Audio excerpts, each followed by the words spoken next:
Then it really hit me. I'm on the moon. I'm on the moon. And the excitement, the wonder, the thrill, Charles Duke was the youngest man to walk on the moon. But the real story never made it into the reports. It lived inside him, quiet and heavy, for 50 long years.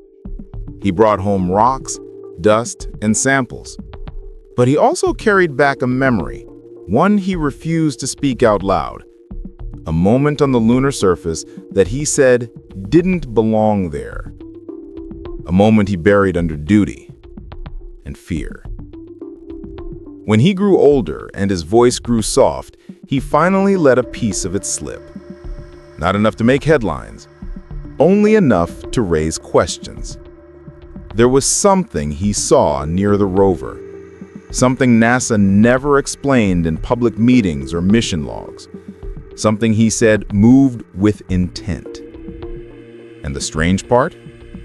Whatever it wasn't light, wasn't dust, and didn't act like a shadow. It acted like something alive.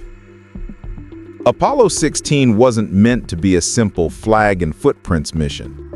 NASA sent Duke and John Young to one of the most dangerous parts of the moon, the Descartes Highlands. Sharp ridges, deep craters, rocks older than Earth's oceans. One wrong step could end the mission. Duke knew the risks. The terrain was rough enough to flip the lunar module if they landed wrong. Even mission control felt uneasy. A failure here could have ended the entire Apollo program. So every second mattered. Every sample mattered. Every mistake could mean no way home. But danger wasn't the only thing waiting for them. The Highlands were older, stranger, and more unpredictable than any place humans had ever visited. Scientists hoped the rocks would reveal the moon's true origin. But what the crew found wasn't in any science plan, and it wasn't in any training manual either. Before Apollo 16, Charles Duke carried a different weight. He had once exposed another astronaut to an illness by accident, costing that man his seat on a mission. Duke blamed himself for years. So when he was chosen for Apollo 16, he pushed himself harder than ever. He wanted to prove he belonged on that crew. He wanted to be perfect. No errors, no slip-ups. But deep down, he carried fear too. Fear that one mistake on the moon could leave him and Young stranded forever. Fear that his past would repeat itself. So when something strange crossed his path during the mission, he kept quiet. Not because he didn't see it, not because it didn't scare him, but because speaking up meant becoming the center of a story NASA did not want during a fragile time.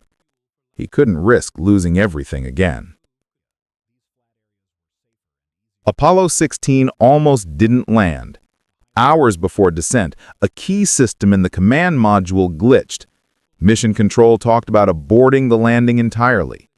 Duke and Young waited in silence, unsure if they'd ever touch the moon. When the landing was finally cleared, they dropped toward a surface that looked like shattered glass. The module rocked as it approached the ground. If one landing leg slipped, they'd tip over and never leave. But they made it. Barely. The rover had problems too. A fender broke, throwing dust everywhere. Dust on the moon can ruin gear, block radiators, and overheat systems. Their visor covers even stuck at times.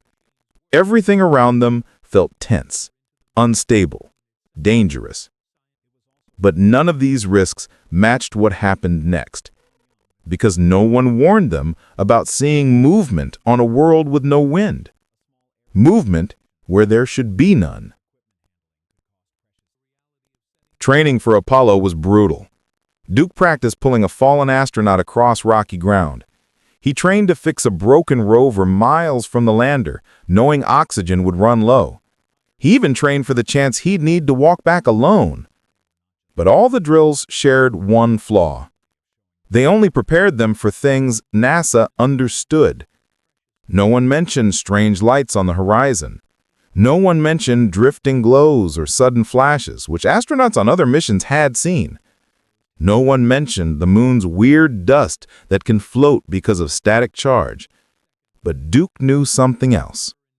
Some parts of the moon had never been explored by humans. The highlands were ancient, older than Earth's oldest rocks. If anything unusual lived or moved anywhere up there, that was the place.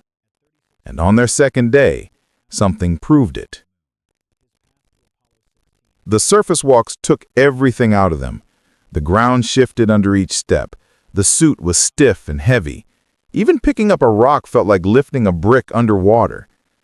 But the rover changed everything. With it, they could travel farther than any crew before them.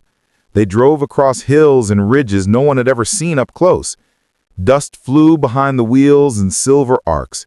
The sunlight stayed sharp and cold. On one long drive, Duke stopped to take measurements while Young adjusted the rover. Everything around them was quiet. Too quiet. No sound moves in space. But then something caught Duke's eye. A dark shape. Far out, near a low ridge. It slipped behind a rock. He blinked hard. The moon plays tricks. Shadows stretch and twist without air. But then it moved again, fast. Not falling, not drifting, not rolling like dust. It moved sideways. Duke's heart kicked in his chest. He tried to speak, but the words stuck. There was no plan for this. Nothing in the reports, nothing in the training. He looked again. The shape was gone. The ridge stood empty, but the feeling stayed. A presence. A watching. And Duke knew. He didn't imagine it. Duke kept working, pretending everything was normal. But his eyes kept drifting back to that ridge. The rover stood still. The dust had settled. Then it happened again. A flicker, a shift, something large, much larger than any tool, slid through the light and vanished behind a boulder. He tried to call Young, but fear held him silent. If he said he saw movement, Mission Control could call off the mission or question his fitness. And in that moment, Duke wasn't thinking about mysteries. He was thinking about survival, and reputation, and everything he had already lost once. So he told himself it was the light, the dust, his visor, anything but the truth. But deep down, he knew. Whatever crossed that ridge was watching them, and it left no tracks at all. When Duke returned to Earth, the world saw him as a hero, but he felt the secret pressing inside him. NASA was under huge pressure at the time. Budgets were dropping. Critics questioned the value of the missions. If an astronaut claimed he saw something strange on the moon, people would twist it into something bigger, something NASA didn't want to fight. So Duke stayed quiet. He followed the culture of the time. Speak with facts, avoid the unknown, protect the program. He convinced himself it was better this way. But silence grows heavy, and year after year the memory sharpened instead of fading. He wondered, did the cameras catch anything? Did NASA see it and hide it? Or did no one ever look? The questions haunted him, until the day he finally asked to see the old footage. Years later, as older Apollo tapes were digitized, Duke made a quiet request. He wanted to see the rover footage from that day. When he sat down to watch, he leaned forward like a man half his age. And then it appeared. A blur at first, then a shape, sliding across the far edge of the frame. The same place he saw the movement, the same timing, the same size. It wasn't dust. It wasn't a glitch. It was too smooth, too controlled.